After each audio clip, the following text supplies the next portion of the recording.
भक्तांचं स्वागत आहे आजच्या आपल्या नेहमीच्या काउन्सिलिंग मीटिंगमध्ये. काही दिवसापूर्वी मी श्रीमान शिक्षाष्टमृतचं एक प्रवचन 2007 साली प्रभूजीने एक दिलं होतं. तर महाराजाने तिथे आपल्या फोन सायलेंट किंवा स्विच ऑफ करून ठेवा.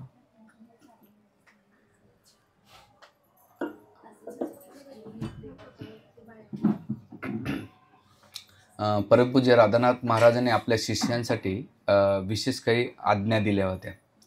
महाराज म्हटले की एक घटना अशी झाली पुण्याची की एक महाराज म्हटले की मी वेस्टमध्ये गेलो, वेस्टमध्ये जाऊन खूप पैसा कमेन आणि त्याच्यातला पैसा मी इकडं मंदिराला देईन आणि प्रचार पण करेल.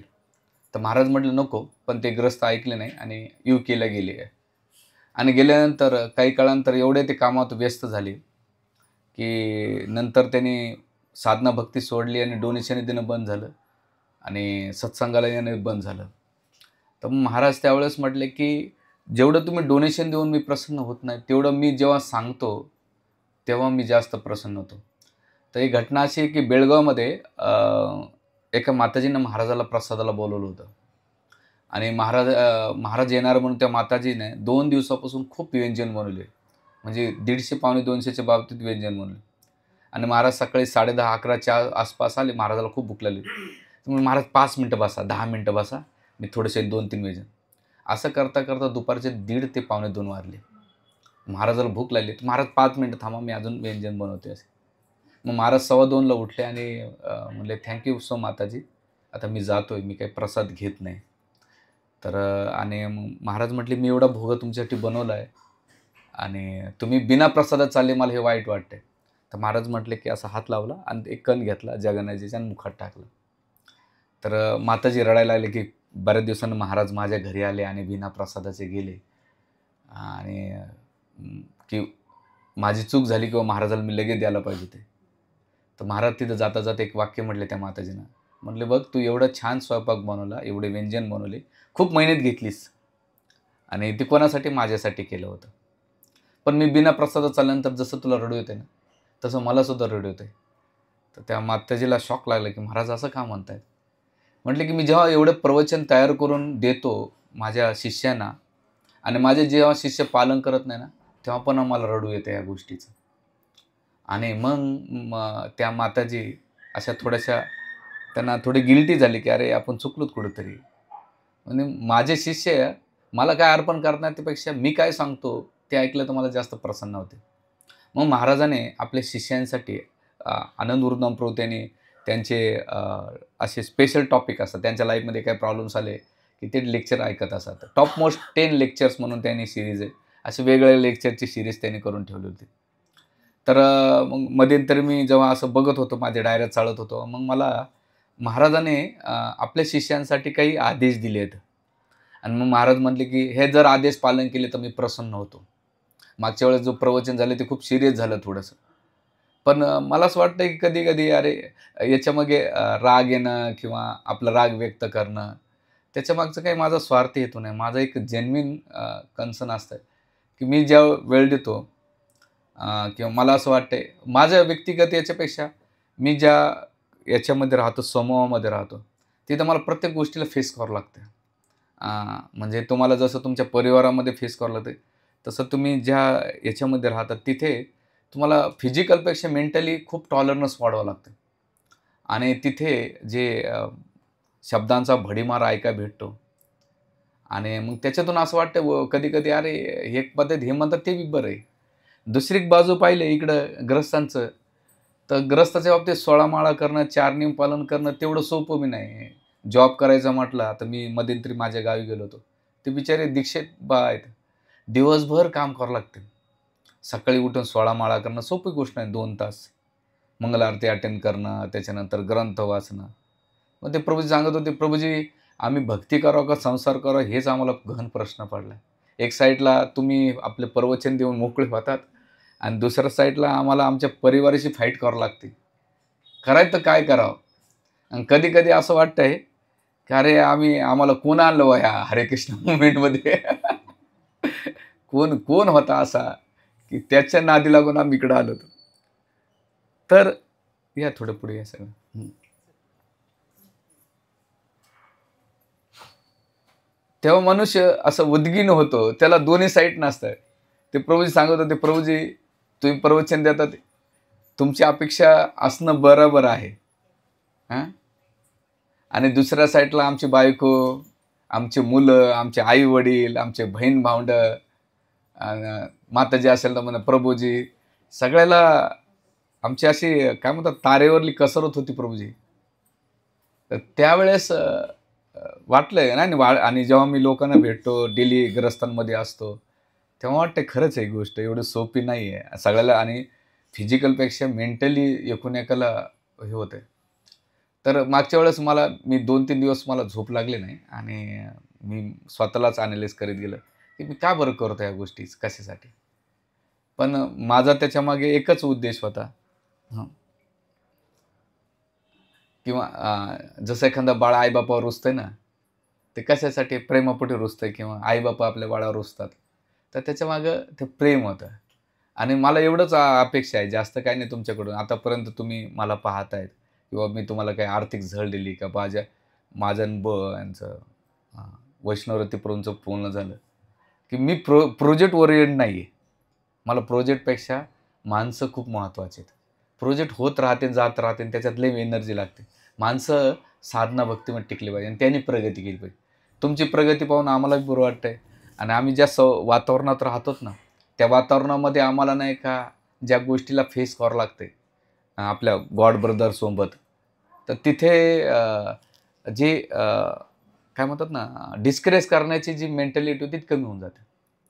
म्हणून याच्या मागचा हा उद्देश होता. म्हणून मी परमपूज्य राधानाथ महाराजांचे काही हे आणलेत नियम आले, की माझ्या शिष्याकडून मला काय अपेक्षा आहे. महाराज म्हणतात. तर महाराज म्हणतात, की माझ्या थोडंसं आवाज. हरे कृष्ण.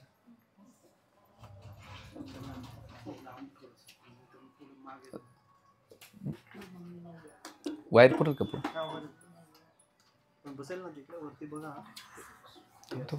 थांब.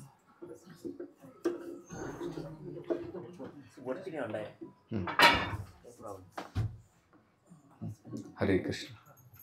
महाराज म्हणतात, की माझ्या प्रमुख शिष्याने ना काही नियमावली येतात, नियम येतात आणि हे जर पालन केलं, जरी प्रत्यक्ष मी तुमच्यासोबत नसेल आणि हे जर पालन केलं तर मी प्रसन्न झाल्यासारखं आहे, असं महाराज म्हणतात. महाराज म्हणतात, की कठोर आध्यात्मिक साधनेमध्ये सखोल गांभीर्य जाणून घेण्याचा प्रशिक्षण दिलं पाहिजे प्रत्येक भक्ताने. म्हणजे स्वतः घेतलं पाहिजे आणि स्वतः म्हणजे जो प्रचारक असेल त्यानं आपल्या जे साधक आहे त्यांच्याकडून. महाराज म्हटले, की मी प्रत्यक्ष कोणाला ओळखत नाही आणि मी त्यांना सांगू शकत नाही, पण ह्या माझा पहिला नियम असणार आहे. महाराज दुसरं म्हणतात, त्यांना आपण असे प्रशिक्षण दिले पाहिजे, की जेणेकरून ते हृदयाने नम्र सेवक बनतील आणि कशाची अपेक्षा न ठेवता वैष्णव सेवेसाठी आपले जीवन समर्पित करण्यास तयार असतील भक्त. हा दुसरा महाराज नियम सांगतात. तिसरं सांगतात, की गुरुपरंपरेचे निष्ठावान राहणे आध्यात्मिक जीवनाचा अविभाज्य घटक आहे. म्हणून आपल्या अध्यात्माचा अन्यत्र कुठे शोध घेऊ नये. महाराज म्हणतात तिसरा गुण म्हणजे आपल्याला एवढं प्रपादानं भरपूर दिलं आहे, दुसरीकडे जाण्याची गरज नाही महाराज म्हणतात. चौथं म्हणजे आपल्या शिष्याने विशेष करून श्रील प्रभुपादांच्या ग्रंथाचा बारकाईने अभ्यास करून तो आत्मसात करून घेतला पाहिजे आणि आत्मसात केल्यानंतर तो दुसऱ्यासोबत वितरित केला पाहिजे. महाराज पुढे सांगतात. पुढे महाराज म्हणतात, की कृष्ण भावनेचं तत्त्वज्ञान उपदेश देण्याचं, तसंच शुद्ध भक्तीच्या सिद्धांताचं रक्षण करण्याचं प्रशिक्षण त्यांनी स्वतःहून आत्मसात केलं पाहिजे. म्हणजे जे तुम्हाला भेटले ते दुसऱ्यांना दिलं पाहिजे. महाराज म्हणतात, की भक्ताने ब्राह्मण स्तराची स्वच्छता आत्मसात केली पाहिजे प्रत्येक भक्ताने. जे बाह्य आंतरिक. बाह्य म्हणजे नीटनेटकी स्वच्छता असली पाहिजे आणि आंतरिक म्हणजे 4 नियमाचं कठोरपणे पालन केलं पाहिजे. विशेष करून अवैध स्त्री संघ किंवा पुरुष संघ, त्याच्यामध्ये मनांची मलिनता आहे, नशापान किंवा जुगार किंवा मांसाहार, ह्या 4 गोष्टी. त्याच्यात आपल्या खानपानामध्ये शुद्धता पाहिजे महाराज म्हणतात. आंतरिक आणि बाहेर महाराज म्हणतात. त्याच्यानंतर महाराज म्हणतात, की सर्वात महत्त्वाचं, की आपण दासनदास भावनेनं आसपास अत्याधिक प्रेमाने, विश्वासाने आणि घनिष्ठ मैत्रीने संबंधित विकसित केले पाहिजे भक्त समाजामध्ये, जेणेकरून आपली कृष्ण भावनाबाहित वाढ झाली पाहिजे हे महाराज म्हणतात. आणि त्याच्यानंतर महाराजांच्या एक प्रवचनामध्ये ते सांगतात की असे 20 दिलेले आहेत, मी नंतर व्हॉट्सअपला टाकतो. तर त्या 20 पैकी आज आपण पहिले 3 गोष्टी घेऊ. एक म्हणजे ट्रेनिंग, दुसरं आहे डीपली व्हॅल्यू आणि तिसरं आहे स्ट्रिक्टली साधना. ते मध्ये महाराज म्हणतात की जर या 3 गोष्टीमध्ये सातत्यानं राहिला व्यक्ती कोणता, एक म्हणजे ट्रेनिंग, कृष्ण भावनेची ट्रेनिंग का गरजेची. दुसरं डीपली व्हॅल्यू. डीपली व्हॅल्यू म्हणजे काय, जे आपल्याला सिद्धांत दिलेले आहेत त्या सिद्धांच्या प्रती एकनिष्ठ राहिलं पाहिजे. आणि तिसरी गोष्ट म्हणजे महाराज म्हणतात की मला सगळ्यात आवडणारी गोष्ट, माझ्या शिष्याने सकाळी स्ट्रिक्टली साधना केली पाहिजे. त्याने डोनेशन नाही दिले तरी चालेल. महाराज काय म्हणतात, त्यांना डोनेशन नाही दिले तरी चालेल, पण त्याने 16 माळा सकाळी, महाराज म्हणतात 22 तासापैकी 2 तास तुम्हाला माळा द्यायच्या आणि 4 नियमाचे कठोर पालन केलं, एवढं केलं, मी तुमच्यावर हॅपी आहे. तुम्ही कोणत्या गोष्टीची चिंता करू नका, बाकीचं मी करून घेतो. हे महाराजांचे आदेश आहेत. आणि मग हे जेव्हा मागे पण आपण घेतलं होतं, पण एवढं आपण शॉर्टमध्ये घेतलं होतं. आता तुम्ही म्हणा प्रभूजी तुम्ही अन्नमय कोश, प्राणमय कोश, ते म्हणले कोश नंतर ठेवू, आधी आपले बाकीचे जे कोश आहेत महाराजांचं काय ते पहिलं बघून नंतर ते करू म्हटलं. तर इथं पहिलं आहे ट्रेनिंग का करण्याची गरज आहे कृष्ण भावनेमध्ये. तर आपल्या इस्कॉनमध्ये आपण भक्त नॅचरली भक्त नाही बनलेलो होतो, आपल्याला भक्त बनवल्या गेले. मग 2 प्रकारे, एक तर जगामध्ये आपण खूप वैतागून आलो म्हणून एकतर आपल्याला एक सहारा किरण वाटते. इथं आल्यानंतर आपल्याला त्या संस्थेत राहायचं बाबा, तर बळजबरी आपण काहीतरी करण्याचा प्रयत्न करतो. म्हणजे इस्कॉनमध्ये 90% असा क्राऊड आहे की तो हाणून मारून भक्त बनलेला आहे. आणि तो हाणून मारून भक्त बनल्यानंतर काय झालंय की त्याला नाही का पुन्हा वारंवार त्याच गोष्टी करून घ्यायचं म्हणलं की त्याला असं बर्डन किंवा बिबिल्डर्स वाटू राहिले. म्हणजे जो प्रवक्ता आहे तो बी वैतागलेला आहे आणि ऐकणारे सुद्धा वैतागलेले आहेत. त्यामध्ये आता मला कालच म्हणते प्रभूजी गेल्या 15 दिवसापासून कार्यक्रम झाले, चैतन्य चरण प्रभूंचं कार्यक्रम झाले, पुन्हा याचं वेलकमिंग, वास्तुपूजा, त्याच्यानंतर आता काल बुधवारचा कार्यक्रम, आज काउन्सिलिंग मीटिंग. म्हणलं प्रभूजी काळजी करू नका, पुढचं 1 महिना नाही का मी नसणार आहे, तुम्हाला सुट्टी आहे. कारण म्हटलं मी उद्या चाललो वृंदावनला आणि येणार 25-26लाच येणार आहे म्हटलं, त्याच्यात मला जगन्नाथपुरीला पण जायचं. मला 1 महिना सुट्टी. 1 महिन्यानंतर आमचे दामोदर अष्टकम प्रभू, नरेंद्र कृष्ण प्रभू काय निर्णय घेतील त्याच्यावर मला ठरवू पुढे काय करायचं.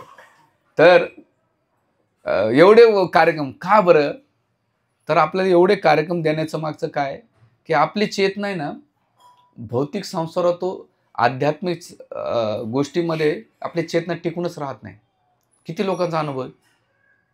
म्हणजे इथं प्रवचन ऐकलं आणि दरवाजा उघडला की आपली चेतना भौतिक संसारातल्या, घरातल्या कामात, ऑफिसमध्ये किंवा उद्याचे झंझटमारी काय आहे ऑफिसमध्ये, हे सगळं आपल्या डोक्यात प्लॅनिंग इनबिल्ट. म्हणजे आपल्या चेतनेमध्ये 99.99 सगळं मटेरियलिस्टिक लाईफ आहे. आणि आपण आध्यात्मिक कसे करतो, स्पार्क सारखे करतो. ते बेवडे असतात ना, ते दारू पिताना असं 2-3 थेंब बाहेर काढतात, असं स्पार्क सोडतात. तसं भक्तीचं काय आपल्याला थोडंसं त्या स्पार्कसारखं भेटलेलं आहे, असं डीपली नाही उतरलेलं. म्हणून महाराज म्हणतात की इस्कॉन शिलप्रभुपाद म्हणतात इस्कॉनचे भक्त काय गुण असले पाहिजे त्याच्यामध्ये, एक म्हणजे चांगले प्रचारक पाहिजे आणि तो प्रचारक बनण्यासाठी चारित्र्यवान बनले पाहिजे. चारित्र्यवान बनल्यानंतर गुणवान, ज्ञानवान पाहिजे. आणि याच्यामध्ये 2 गोष्टी महाराज शिलप्रभुपाद सांगतात. एक म्हणजे त्याने सगळ्यात महत्त्वाचं की जे कृष्णाच्या प्रती त्याची एकनिष्ठता पाहिजे. म्हणजे कृष्णाच्या प्रती एकनिष्ठ असेल तो काय होतंय, कृष्णाचे एकनिष्ठ म्हणजे का की आपण भक्तीत आल्यानंतर सुद्धा आपली जी कर्मकांड करण्याची वृत्ती आहे ना ती जात नाही. आपण कुठंतरी त्या कर्मकांडाला, जे डेमिगॉड वर्शिप आहे त्याला कुठं ना कुठं सहारा देतोय. म्हणजे फिजिकली तुम्ही इस्कॉनमध्ये येता, मेंटली अजून तुम्ही त्याच गोष्टीमध्ये अटकलेले, कारण तुम्हाला कृष्णावर एवढा विश्वास नाही आहे. म्हणजे सांगायचा मुद्दा की एवढं भगवद्गीता भागवतम तो प्रचारक घासा कोरडा करून सांगतो कृष्णाच्या प्रती एकनिष्ठ व्हा, पण तरी नाही सगळ्याला धरून चालू लागतंय प्रभूजी, नाही तर ती कसं वाचं. ठीक आहे ना बाबा, पण तुम्ही समाजामध्ये प्रेझेंट काय करतात. म्हणजे तुमचा ट्रस्ट, तुमचा विश्वास नाही अजून कृष्णावर. म्हणजे आपलं इनिशिएशन झालं तरी नाही आहे, म्हणजे आपण काय करतो, फिजिकली आहेत म्हणून मनाने तिकडे आलं, याचं नुकसान काय होईल, तुम्ही जी ट्रेनिंग घेणार आहात तीच ट्रेनिंग तुम्हाला शेवटी एंडला नाही का कामाला येणार आहे. लक्षात येतं तुम्हाला. आता तुम्ही तुमच्या इंद्रियांना जी ट्रेनिंग लावणार आहेत ती ट्रेनिंग तिकडे कामाला येणार आहे. म्हणून कृष्णाच्या प्रती असणार आहे. आणि प्रभुपाद म्हणतात की चारित्र्यवान बनणं म्हणजे विश्वास नाही का संपादन करणे. विश्वासानं चारित्र्य बनतं, चारित्र्यामुळे विश्वास बनतो. कारण की विश्वास तुम्ही जेव्हा संस्थेवर भगवंतावर विश्वास येणं किंवा तुम्हाला भक्तावर किंवा गुरुवर विश्वास येणं म्हणजे तुमच्या चारित्र्याला प्रेझेंट करणे. आणि मग प्रभुपाद म्हणतात ह्या गोष्टी मला इस्कॉनच्या भक्तांच्या अपेक्षा असं महाराज कोट करतात. आणि मग ट्रेनिंग का महाराज पहिला जोर देतात की ते म्हणतात इंद्रिय भोगासाठी तुम्हाला ट्रेनिंग देण्याची गरज नाही. लहान बाळ बघा घेतलं की तोंडात पहिले काय घालतो, डोळ्यांना सांगायची गरज नाही, आपोआप रस्त्यानं दिसत्या वस्तू नाही का आपोआप पाहतो माणूस. हां, म्हणजे या जगातलं इनबिल्ट आपल्याच बॉडीमध्ये अशा काही गोष्टी भरलेल्या आहेत की तुम्हाला ट्रेनिंग देण्याची गरज नाही. खाण्याचं पाहण्याचं महत्त्वाचं आहे.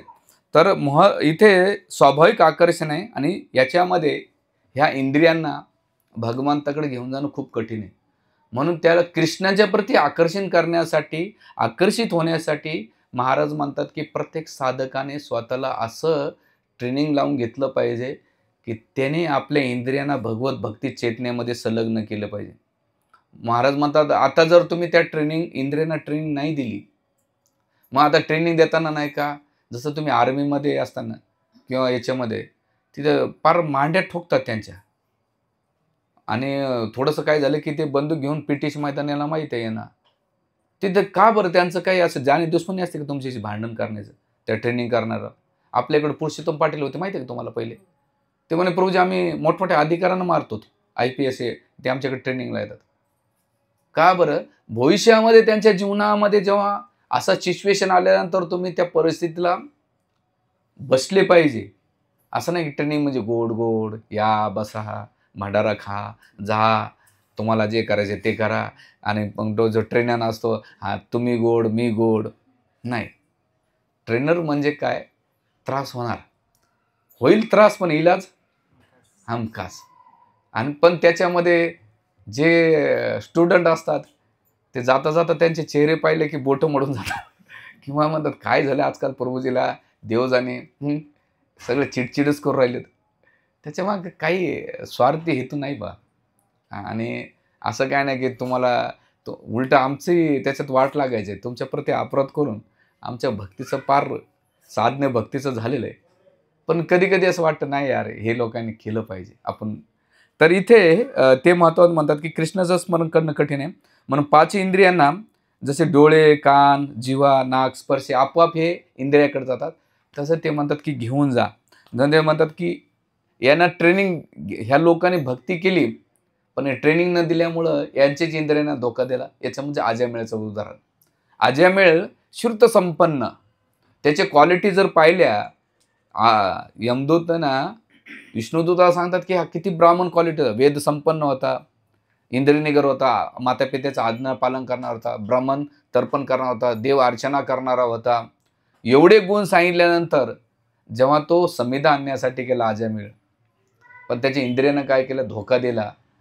म्हणजे त्याने फॉर्मॅलिटी म्हणून सगळं केलं बरं, ते असं डीपली नाही केलं, पण त्यांच्या इंद्रियानं काय केलं, अजयमेळाला धोका दिला आणि मग त्यांची अधोगती झालेली. महाराज म्हणतात तसंच आपण भक्तीमध्ये आल्यानंतर आपल्या इंद्रियानं ट्रेनिंग नाही दिली त्या अजयमेळासारखं पहिलं की अरे चालू आहे सगळे, पण तुमच्या जीवनात असं काहीतरी इंद्रिय भोग आला आणि तिथं तुम्ही कंट्रोल नाही केलं. आता रस्त्याने बिलबोर्ड पहा, मोबाईलमध्ये आपण कितीतरी वस्तू पाहतो, खाण्यापिण्याच्या फिरण्याच्या ज्या समाजामध्ये आपण राहतो तिथं सगळं आकर्षण आहे. तिथे कृष्णाचं स्मरण होणं कठीण आहे. म्हणून हे पहिलं उदाहरण. दुसरं म्हणतात की विश्वामित्र मुनीचं उदाहरण. भले ते साधना करीत होते, असे साधना करत होते, कुठं साधना करत होते चांगलं ठिकाण, पण मेनकाचे निपूर ऐकल्यानंतर म्हणजे नुसते कानं त्याने ऐकले आणि ते कुठे गेले, कम बॅक. ते तर जाऊ दे, सोबोरी म्हणून फार ध्यान लावून बसले यमुनामध्ये, वृंदावनमध्ये ते बी यमुनामध्ये, कोणाचा डिस्टर्ब नको. पण तिथं काय झालं, त्याने एक दृश्य पाहिलं आणि गेलं. मग महाराज म्हणतात की काही साधक अशा लेवलचे असतात आणि त्या साधकाने प्रॉपरली ट्रेनिंग नाही घेतली तर त्याचे इंद्रिय जसे यांचं बाबतीत झालं तसंच ह्या साधकांच्या जीवनात होऊ शकेल. म्हणून प्रत्येक साधकाने आपल्याला प्रॉपर ट्रेनिंग घेतली पाहिजे. ते म्हणतात की याच्यामध्ये सगळ्यात महत्त्वाची गोष्ट जड भरत महाराजांचा प्रसंग. महाराज भावस्तरावर होते, पण हळूहळू गेले आणि तिथे एखादा भक्त असला असता, माताजी प्रभूजी जाऊ नका बरं, डेंजर अवस्था आहे, तर वाचले असते. पण तिथं झटका बसला आणि मग पुन्हा 2 जन्म घ्यावे लागले. महाराज म्हणतात की माझ्या शिष्याने असंच राहिलं पाहिजे. आपल्या गुरुला आपल्याकडून काय अपेक्षा आहे हे महत्त्वाचं आहे. गुरु हे तुमचे काय म्हणतात ना, असं काही हे नाही करत. अलीकडे थोडं या पुढे प्रभूजी.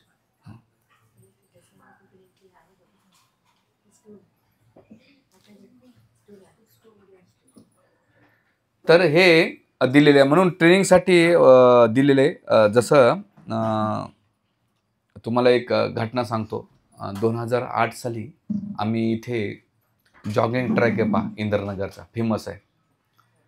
तर आम्ही दुपारा 3-4च्या वास मी जानकीनाथ प्रभू, गोपालान प्रभू, त्या टायमाला आम्ही ग्रंथ वितरण करायचो 8च्या 9 दरम्यान. तर तिथे त्या पहिले ते बाकडे असायचे, त्या बाकड्यावर ते म्हातारे बसलेले असायचे. मागं पण मी एकदा प्रवचनामध्ये सांगितलं होतं. मी त्यांना गीता दाखवत होतो, पण त्यांनी ते गीता नाही म्हटलं. अरे नाही, आम्हाला वेळ नाही गीता. आणि गेल्यानंतर आम्ही 2 बाकडे सोडले आणि 3ऱ्या बाकड्यावर गेलं. त्यांनी काय दाखवलं, पण जाता जाता त्याच्यात एक म्हातारा काय म्हणते, दुसऱ्या नाही, आजकाल जोशीबाई दिसत नाहीत रे. म्हणजे त्यांचे तिथे बसलेत आणि त्या जॉगिंग ट्रॅकवर ते काय विचारतात एकूण एकाला, आजकाल जोशीबाई दिसत नाहीत. म्हणजे तिथे म्हातारे झालेत, पण त्यांची इंद्रिय कुठं वळतायत, भोगाकडे वळतायत.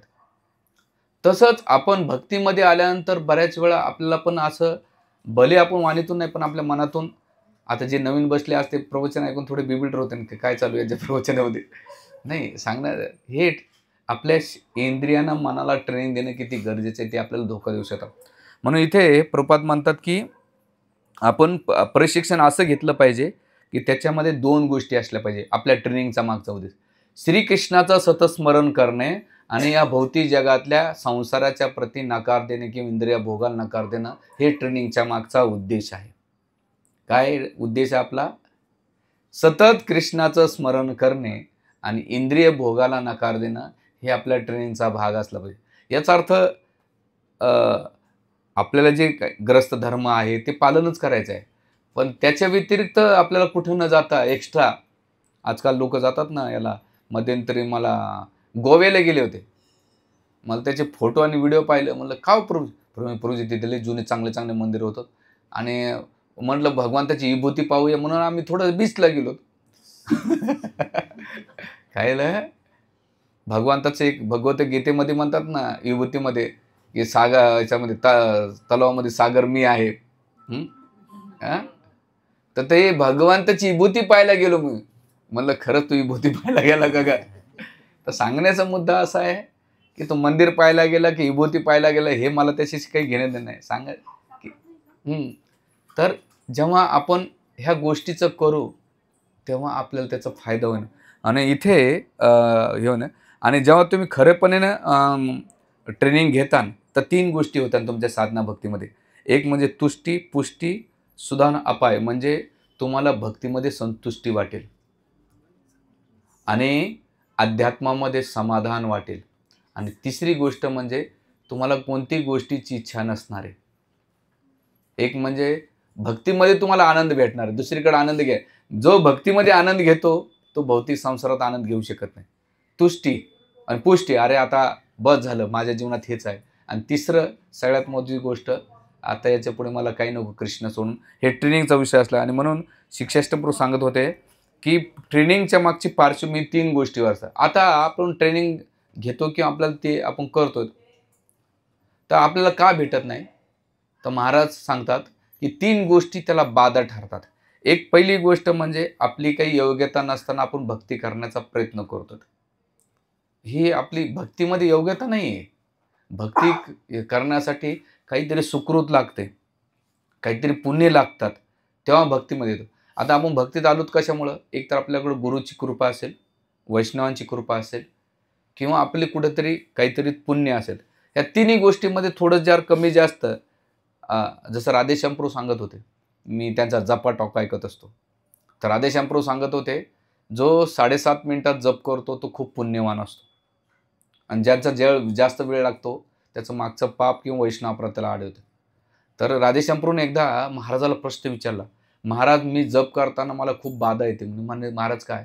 की मला वेदाचे मंत्र आठवतात, मी काय करू? तुम्ही ऐकलं का याच्या पहिले?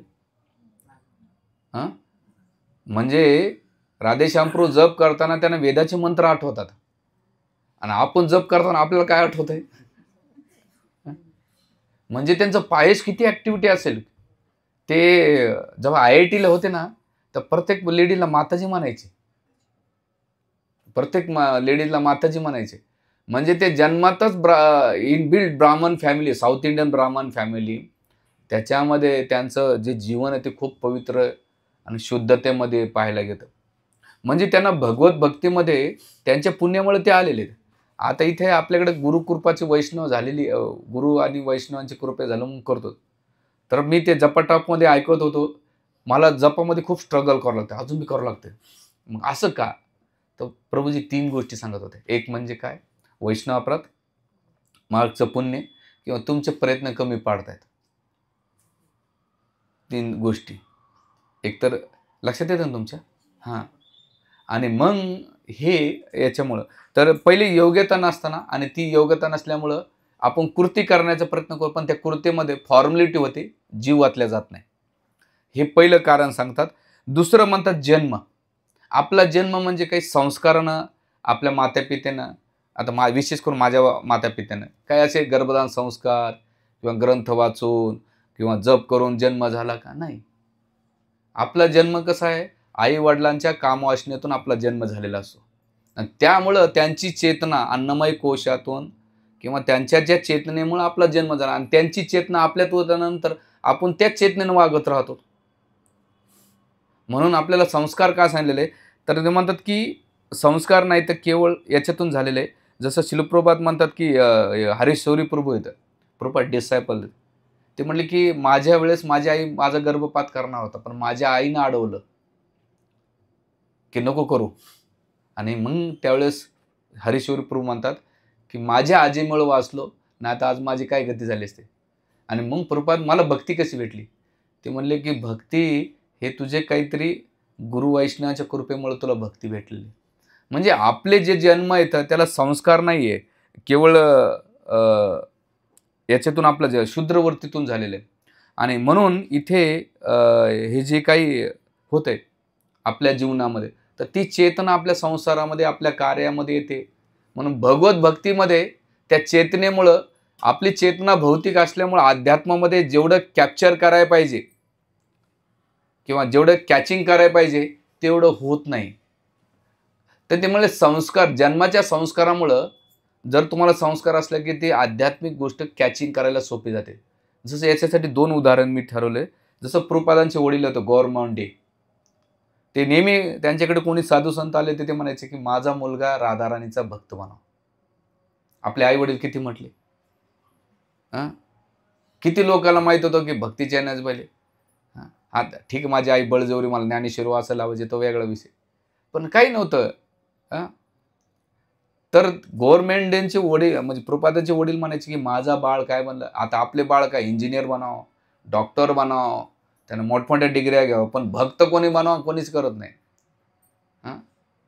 हे ट्रेनिंगचा भाग आहे. त्या आई वडील त्या बाळाच्या भिन्न होतात. मी मागे एकदा उदाहरण दिलं. आमच्या मंदिरा शेजारी एक लेडीज 7 वर्षाच्या पोराला सायकल शिकवत होती आणि सायकल शिकवत पडला. आपल्या पार्थसारखंच होतं बाळ ते. पडल्यानंतर तो असं जोरजोरात ओरडायला लागला. असं लात मार, पाय मार. तेव्हा मग त्याची आई म्हणते, बाळा तू नाही पडला, सायकलनं पाडलं तुला. ते उठून त्या सायकलला 2 लाथा घालतो. त्याच्या मनामध्ये त्याच्या आईनं काय भिनवलंय? तू चुकीचं नाही बरं. चुकीचं कोण आहे? सायकल आहे आणि उठल्यानंतर लाथ घाल. हळूहळू मोठं झाल्यानंतर तो तोच करतो. सायकल बदलती व्यक्ती येतात त्या जीवनामध्ये. बाळा तू चुकीचा नाही, तुझी बायको चुकीचा आहे, तुझा नवरा चुकीचा आहे, तुझी सासू चुकीची आहे. आणि मग तो आपले दोषारोपण, आपल्या चुकी दुसऱ्याच्या माथी मारत राहतो. काल परवा दिवशी पूर्णशक्ती माताजी भेटल्या होत्या मला सकाळी मॉर्निंग वॉक करताना. तर म्हणजे प्रभूजी घटना सांगू का? म्हणे सांगा ना माताजी. म्हणे प्रभूजी की माझ्या सासूबाई आता सिरियस होत्या आणि त्यांच्या परिवारामध्ये तुम्हाला सगळ्यांना माहिती आहे त्या एकट्याच राहतात. तर त्यांच्या मुलानं फोन करून सांगितलं की आजी सिरियस आहे बाबा. तर ती म्हटलं मी येऊ का भेटायला? कारण की त्यांचे प्रभूजी ते वेगळे राहतात, डिवोर्स झालेला आहे त्यांचा. तर मी येऊ का भेटायला? बघ बरं विचारून. त्या आजीनं काय रिस म्हणते, म्हणजे एक आई शेवटच्या स्टेपला आहे. गेल्यानंतर सुनबाई गेल्या, पहिले नमस्कार केला. म्हणे आत्याबाई जे झालं, तुम्ही काय केलं, मी काय केलं, हे सगळं सोडून द्या. सगळं सोडून द्या. माझ्याकडून बी चुकले असेल, मी माफी मागते तुमचे. पण तुमच्या मनात माझ्याबद्दल काय असेल ते सगळं सोडून द्या. आणि त्या माफी मागत होत्या. आणि जशी एक लेक आपल्या आईसाठी रडते, तशी ती सून आपल्या सासूसाठी रडत होते. आणि जाताना म्हटल्या सासू 2 तास बसल्या, जप केला सासूबाईला. आणि त्या सासूबाईने खूप त्रास दिला त्यांना भरपूर. पण तेवढा त्रास दिल्यानंतर सुद्धा त्या स्वतःहून गेल्या, माफी मागितली आणि म्हणले आत्याबाई तुमच्या मनात माझ्याबद्दल काय असेल ते सगळं सोडून द्या. माझ्या मनात तुमच्याबद्दल काहीच नाही. आणि गेल्यानंतर माफी मागितली, जप केला, 2 तास बसल्या, प्रसाद बनवून आणला त्याने स्पेशली आणि सासूबाईला खाऊ घातला. आणि त्याच्या दुसऱ्या का तिसऱ्या दिवशी सासूबाईने शरीर सोडलं. ते म्हणले प्रभूजी माझ्या मनात जेव्हा मी सासूबाईला भेटून आलो ना, तर सगळे मी एवढे हलके झाले, एवढे मोकळे झाले. माझ्या मनात किंतु परंतु काहीच राहिलं नाही माझ्या बाबतीत तरी. आणि मग त्या म्हणतात मैंने किसी से माफी मांगली और मैंने किसी को माफ कर दिया. म्हणजे कशाचा भाग आहे? जो चांगली भक्ती करतो, ट्रेनिंग घेतो, तो प्रत्येक मोमेंटमध्ये फ्लेक्झिबल राहून आपल्या जीवनातले डिसिजन नाही का हे ट्रेनिंगचाच भाग आहे. म्हणून इथे सगळ्यात महत्त्वाचं काय की आपला जन्म ते त्या जन्मावर प्रभुपादांचं. आणि दुसरे शिक्षाष्टमप्रभूचं उदाहरण. जेव्हा शिक्षाष्टमप्रभू आईच्या गर्भात होते, त्यांची आई चिन्मय मिशनमध्ये जायच्या आणि गीतेचे श्लोक रिसायटिंग करायच्या. आणि हळू एवढं त्या पहिल्या दिवसापासूनचं 9 महिने 9 दिवसापासून. आजकाल त्या माताजी वेगळं करतात ट्रेनिंगमध्ये. ते सकाळपासून एकच ट्रेनिंग घेतात. सकाळी झाले की त्यांचा 10 किलोमीटर फोन चालतो असा. मग ते पोरं उठल्या जन्माला येत नाही की तो पहिले असंच करतो. म्हणजे सांगण्याचा मुद्दा असा आहे की जे संस्कार आहेत तेच पुढची संस्कृती किंवा स्वभाव किंवा व्यवहार बनणार आहे. तर इथे आपल्याला जन्म शिक्षाष्टमप्रभूंच्या म्हणजे ते आणि शिक्षाष्टमप्रभूचं एक आणखीन एक वैशिष्ट्य काय की त्यांचे आजोबा आहेत ना, ते चांगले भागवत कथाकार होते.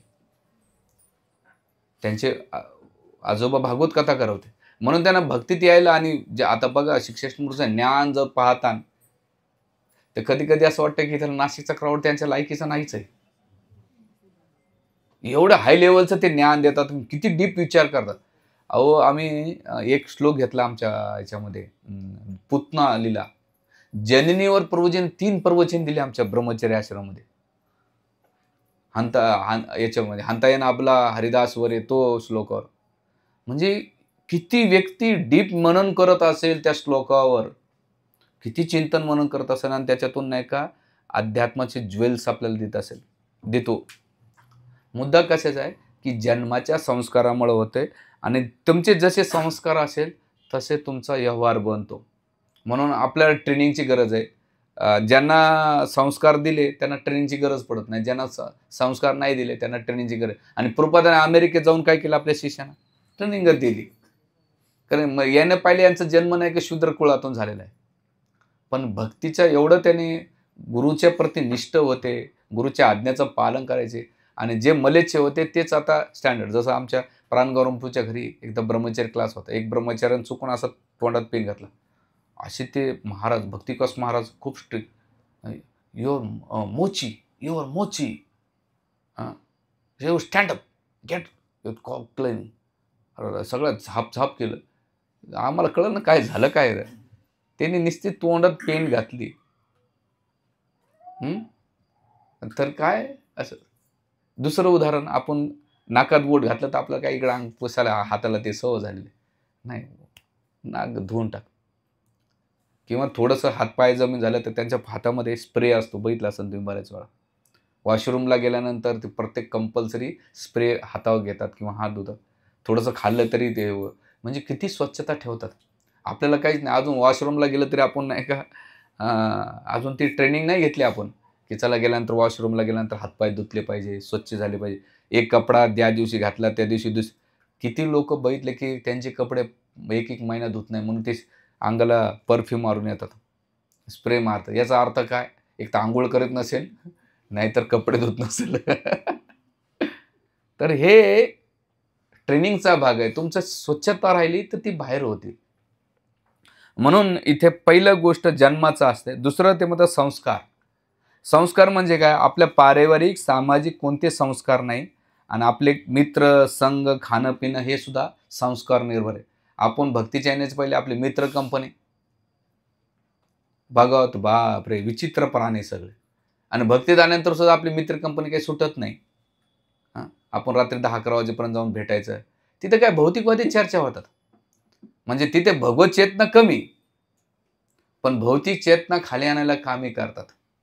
नातेवाईक असो, मित्रपरिवार याचा अर्थ ते तोडायचे नाही. पण त्याला कसं मिठासारखं ठेवलं पाहिजे. जास्त हे नाही केलं पाहिजे. तर मित्र, संघ, तुम्ही खानपान, खानपान भक्तीत जाण्याच्या पहिले कसं खानपान होता? हां, नलिनी खाणारे लोकं किंवा सगळे हाडं-फाडं मोडणारे. पण हे होतं आणि तिसरं ते म्हणतात, की अ, जे आपण ज्या समाजात राहतो, ते संस्कारसुद्धा आपल्या चेतनेवर बांधतात. म्हणून ट्रेनिंगची गरज आहे. इथे शिलप्रपाद एक संस्काराचं सांगतात. जसं शिलप्रपाद नाही का, शिष्य होते श्यामसुंदर प्रभू. त्यांना सांगितलं, की जगन्नाथजीचे विग्रह बनवायचे. तर ते हिप्पी लोकं सिगारेट प्यायचे आणि ते जगन्नाथजीच्या डोक्यावर ठेवायचे. ते बऱ्यापैकी शिल्प करीत आले. एक दिवस प्रभुपाद आले आणि त्यांनी पाहिले सिगारेट पिऊन वरती ठेवते. त्यांनी एकच वाक्य बोलले प्रभुपादांनी, "तुझ्या आणि जगन्नाथच्या मधामध्ये ही सिगारेट कशाला येते? तुझ्या आणि जगन्नाथजीच्या मधामध्ये ही सिगारेट काय कामाची?" त्याच वेळेस त्यांनी सिगारेट बाजूला घेतली आणि फेकून त्या दिवसापासून त्यांनी सिगारेटला स्पर्शसुद्धा नाही केला. याला म्हणतात ट्रेनिंग. आणि दुसरं उदाहरण आहे मुकुंद महाराज आणि जानकी यांचा विवाह होता. आणि त्या लग्नाला आता प्रभुपाद नाही का साडी घालून दाखवायचे. आता विदेशामध्ये सगळं. तर 50 लोकांचं कुकिंग प्रभुपाद करायचे त्या टाईमला. कचोरी, गुलाबजाम, पुरी, श्रीखंड असे पनीरच्या भाज्या, वेगवेगळे व्यंजन बनवायचे. त्यावेळेस यमुना माताजी आली. ब बहिणी जानकी माताजींचं आहे आणि मी मदत करू का? ते आता फॉरेनर लोक कसे त्यांचे सगळे केस सोडलेले घाण. गेल्यानंतर ते सिगारेट प्यायल्या. ती म्हणली, "पहिल्यांदा मदत करू का?" म्हणले, "कर." तर ते पीठ मळायला त्याला आता काही कसं करायचं यांना माहीत नाही. आई तर खाल्लेलं आहे या लोकांना. ते म्हणले, "पहिले जाऊन हातपाय धु." हातपाय धुतले. मग थोडीशी मदत केली. ती म्हणली, "स्वामीजी मी सिगारेट पिऊन येऊ का?" आता नाही म्हणावं तर पुन्हा येणार नाही. "तू ये पिऊन ते." सिगारेट पिऊन आली. आल्यानंतर पुन्हा हातपाय धु, गुळणा कर आणि मग केल्यानंतर प्रभुपाद नाही का म्हणले, की गुलाबजाम कसे बनवायचे ते शिकवले प्रभुपादांनी. तर यमुना माताजी म्हणतात, की प्रभुपादाने पहिल्यांदा माझ्याकडे आल्यानंतर माझ्या चुकाला त्याने झाकून नाही घेतलं, तर एकदम सौम्य स्वभावामध्ये मला काय केली, ती सवय लावली, की कोणतं कार्य करायचं असेल तर स्वच्छता फर्स्ट प्रायोरिटी. आणि आज यमुना माताजींचे जर तुम्ही पाहिलं बायोग्राफ, त्यांनी कुकिंगबद्दल किती मोठे पुस्तक लिहिले.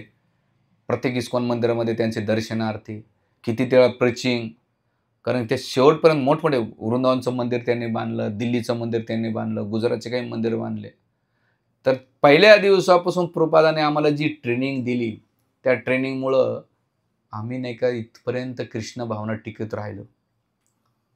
त्यावेळेस प्रभुपादाने आम्हाला जर फ्लेक्झिबल सोडलं असतं, तर आम्ही पुढे भविष्यामध्ये त्याच गोष्टी करत गेलो असतो. म्हणून इथे जे संस्कार आहेत ते पडल्या जातात. जसं एकदा अं, अ, की संस्कार एकदा महाप्रभू पूर्व आहेत पहा महाराजांचे वरिष्ठ डिसायपल्स किती लोकांना माहीत आहे. ते म्हणले, की मी जीवनात कधी टीव्ही नाही पाहिला. त्यांच्या घरात मोठे हायकोर्टाचे ते जज होते. म्हणे मी कधीच टीव्ही नाही पाहिला आणि आपल्याला ते होत नाही. म्हणजे ते म्हणले की मला कधी अशा कोणत्या गोष्टी आठवतच नाहीत. जे लोक पाहतात त्यांना त्या भक्तीमध्ये त्या गोष्टी आठवत राहतात. मग खाण्याच्या असो, पाहण्याच्या असो, घेण्याच्या असो, तर ते ट्रेनिंग. जसं एकदा उडपी कृष्णांचे उदाहरण घ्या. म्हणजे किती ट्रेनिंगचा भाग आहे. सकाळी तिथे एक महादेवाचं मंदिर, कोणतं चक्लेश्वर ना? अनंतेश्वर आहे ना, अनंतेश्वर. हां.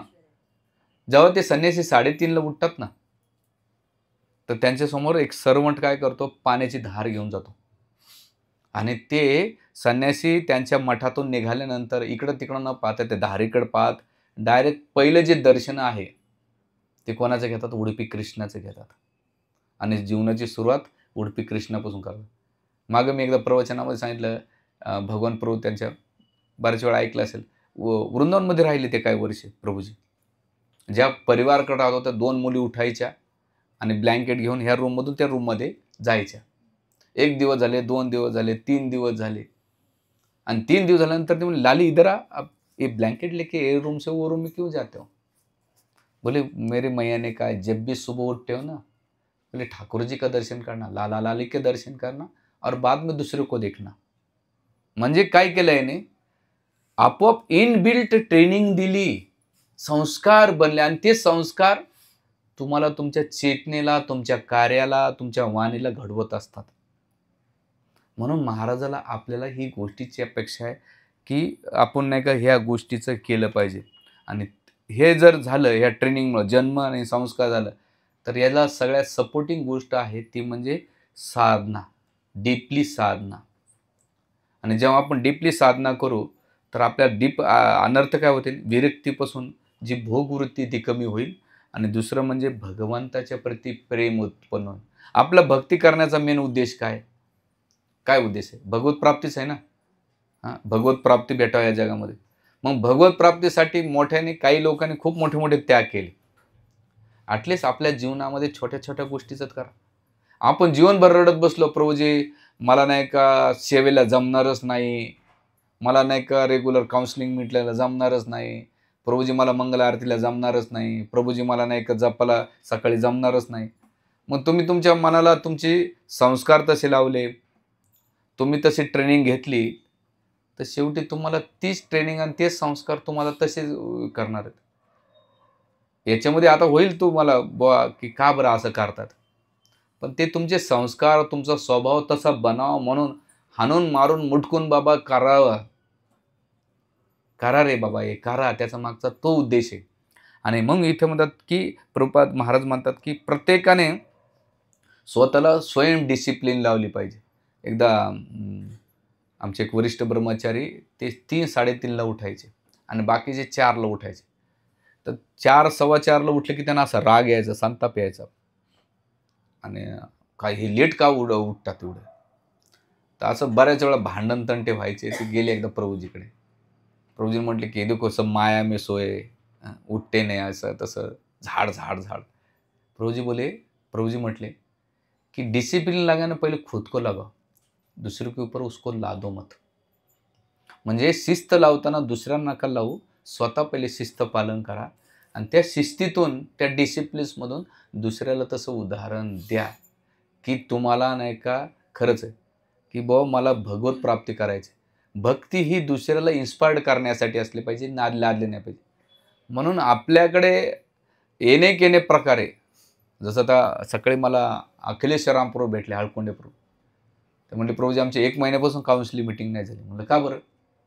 म्हणे प्रभूजी आता उत्तम भक्तीपूर्ण आणि आनंद मुकुंदपूरने काय केलं, जे सिन्सिअर लोक आहेत ना त्यांचा वेगळा ग्रुप केला.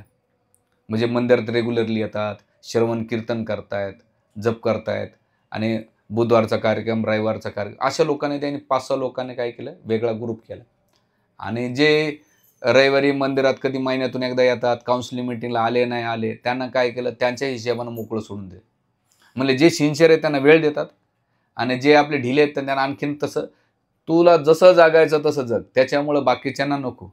काय होतं, गावावर किडे बरे रगाडल्या जातात, जसे मागच्या वेळेस रगाडले गेले बरेच जण. तर तिथे त्यांनी केलं आणि मग त्यामध्ये त्या सिन्सिअर जे ग्रुप आहे त्याच्यामध्ये दर आठवड्याला शनिवारी एकाच्या घरी येतात. तिथं फुल डिस्कशन होतं आहे आणि मग पुढचा आठवडा त्यांच्या बॅटर चालतं. बाकीच्यांना ते म्हटले की महिन्यातून झाले नाही झाले ते बी काही विचारत नाही प्रभूची काउन्सिलिंग मिटिंग आहे का नाही, आणि काउन्सिलर बी सांगत नाही की काउन्सिलिंग मिटिंगला. जे सिन्सिअर लोक त्यांसाठी आठवड्याला एकदा प्रोग्राम काढतात. मग त्याच्यामध्ये तुमचा किती माळा होता, तुम्ही किती ग्रंथ वाचतात, काय श्रवण करतात. म्हटलं चांगला आयडिया आहे, म्हणलं ही चांगली आयडिया आहे, याच्यातून केलं पाहिजे. तर तिथे एकूण एकाला प्रोत्साहन देणं, म्हणून इथे आपण काय केलं पाहिजे, आध्यात्मिक प्रगतीसाठी सगळ्यात एक उत्साहात राहिलं पाहिजे. आणि सकाळचा कार्यक्रम विशेष करून आपण नाही का डेली सकाळी उठल्यानंतर जप झाला पाहिजे. हां, जप नाही का तो संध्याकाळी नसला पाहिजे, ट्रॅव्हलिंगमध्ये नसला पाहिजे किंवा कामाच्या ठिकाणी नसला पाहिजे. सकाळी लवकर उठा, 16 माळा चांगल्या करा. आता तुमची इनिशिएशन झाले, दीक्षा झाली, तुमच्या 16 माळा करा आणि मग 22 तास तुम्हाला जे तुमच्या ग्रह कार्य करायचे ते करा. दुसरं ते म्हणतात की डेली 1 तास तरी शिलप्रपादांच्या ग्रंथाचा डीपली स्टडी झाला पाहिजे. 1 तास नसेल अर्धा तास घ्या, अर्धा तास नसेल 20 मिनटं घ्या. त्यासाठी आता ग्रुप चालू केला मी. पण ग्रुपमध्ये दुर्दैव असं की त्याच्यामध्ये लीडर लोकच टाकत नाहीत. कारण ते परिपूर्ण कदाचित ते परिपूर्ण असेल, कदाचित त्यांना टाकायची गरज वाटत नसेल. पण त्याच्यामध्ये ते टाकण्याचा मागचा उद्देश काय की चला आपण दुसऱ्याला प्रेरणा दिली पाहिजे बाबा, चला ते करण्याचा मागचा तो उद्देश. म्हणून आपण जे काही श्रवण करतो ते टाकलं पाहिजे. महाराजांचं प्रवचन ऐकलं पाहिजे. ज्यांना इंग्लिश समजते त्यांना ऐकावं, नसेल तर शिक्षा गुरु येतं, आपले शिक्षाष्टक प्रभू येतं, गौराम प्रभू येतं, किंवा ज्यांना तुम्ही राधेश्याम प्रभू येतं, जे तुम्हाला स्पीकर आवडतात त्यांचं तुम्ही लेक्चर ऐका. हे डेली आपण केलं पाहिजे. आणि ते म्हणजे काय म्हणतात, स्वयंशिस्त लावणे म्हणजे गरजेचं आहे, नाहीतर हे इंद्रिय भोगाकडे अधोगतीला घेऊन जातं. आपण जर आता ट्रेनिंग नाही दिली या इंद्रियांना तर ते गरजेचं आहे, नाही तर अधोगतीला घेऊन जातात. आणि याचं चांगलं उदाहरण आहे आपल्या शास्त्रामध्ये. ते म्हणतात की एक मंदिराच्या मागचं मला उदाहरण, श्रीवृंदावन प्रभूंच्या आई माहिती आहे, संकटरस प्रभूंच्या आजी, त्यांनी 15 ते 20 वर्ष रोजच्या 32 माळा करायच्या. किती? 32 माळा करायच्या. पण शेवटचे 8-10 दिवस जेव्हा त्या बेडवर होत्या त्यांना भगवंताचं नाव नाही आलं. भगवंताचं नाव नाही आलं. आजी, नातू जायचे, मुलगा जायचा, सून जायचे, म्हणायचे राम म्हणा, कृष्ण म्हणा, गोविंद म्हणा, गोपाल म्हणा, आणि त्या सगळ्या स्मृती गेल्या, कोणालाच ओळखत नव्हत्या आणि भगवंताचं नाव येत नव्हतं. तर मग हा प्रश्न शिक्षाष्टम प्रभूला विचारला आणि प्रभूजीने उत्तर दिलं कि आप कितना करते हो इम्पॉर्टंट नहीं, आप उसमें कितना डीप जाते हो इम्पॉर्टंट है. काय?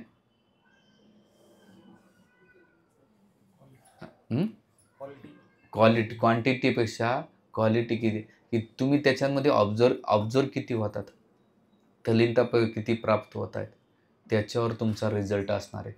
आणि ती डिसिप्लिन, ती शिस्त तुम्हाला कामाला येते. नाहीतर लास्ट मोमेंटला आपण युद्धाची तयारी केली, सगळी तयारी केली युद्धाची, आणि युद्धाच्या वेळेसच तुम्ही हारले तर काहीच नाही. युद्ध कधी जिंकू शकतात? 90% प्रिपरेशन असल्यानंतर 10% कार्य केलं तर युद्ध जिंकू शकतात, नाहीतर ते युद्धामध्ये पराजय. म्हणून ह्या विशेष करून ते म्हणतात की त्यामुळे अंतिम समय भगवंताचं स्मरण करू शकेल. आणि याचं उदाहरण आहे शिलप्रभुपाद, आपलं प्रभुपादांचं उदाहरण आहे, परीक्षित महाराज आणि भीष्मदेवांचं उदाहरण. जीवनभर त्याने अशी ट्रेनिंग दिली. भीष्मदेव ब्रह्मचारी होते, अशा भोग ऐश्वर्यामध्ये राहिले, पण शेवटी भगवंत आले. परीक्षित महाराजांच्या बाबतीत ते झालं, शिलप्रभुपादांच्या बाबतीत ते झालेले. आणि म्हणतात की साधकाने विशेष करून जे ब्रह्मचर्यग्रस्त जीवनात आहेत त्यांनी विशेष करून मन बुद्धी स्वयंशिस्त प्रशिक्षण दिले पाहिजे. जर कोणत्या मन बुद्धीला ब्रह्मचारी आणि ग्रस्ताने स्वयंशिस्त लावून प्रशिक्षण असे घेतले पाहिजे की जे तुम्हाला शेवटी भगवत प्राप्तीला मदत करेल. आणि ते नाही जर केलं, ती ट्रेनिंग नाही घेतली तर आपल्याला एक दिवस ह्या जगातलं सगळं गमवून बसावं लागणार आहे. म्हणून हा मागचा महाराजांच्या प्रवचनाचा मागचा उद्देश असा आहे की क्वांटिटीपेक्षा क्वालिटीला वेळ द्या. जास्तीत जास्त वेळ असोसिएशनमध्ये राहा, सिन्सिअरली साधना करा, सेवा करा. जेवढं तुम्ही बॅटरी चार्ज झाला की तेवढे तुमचे चालते, डिस्चार्ज झालं की तुम्हाला काय करू पुन्हा तसं आपले चेतना डिस्चार्ज होत राहणार आहे. पण हळूहळू येणे केणे प्रकारे, जसं एखादं बाळ सारखं पळताना ते आई काय करते, सारखं धरून आणते, तसं आपलं मन, आपले इंद्रिय पळत राहणार आहेत. पण हरकत नाही. आणा धरून बसवा आणि भगवंताच्या सेवेत लावा आणि आपलं जीवन सफल करा. हरे कृष्ण कृष्ण कृष्ण हरे हरे, हरे राम राम राम हरे हरे. श्रील प्रभुपाद की जय. श्री श्री राधा मदन गोपाल ललित देवी विशाखा देवी की जय. जगद्गुरु श्रील प्रभुपाद की जय.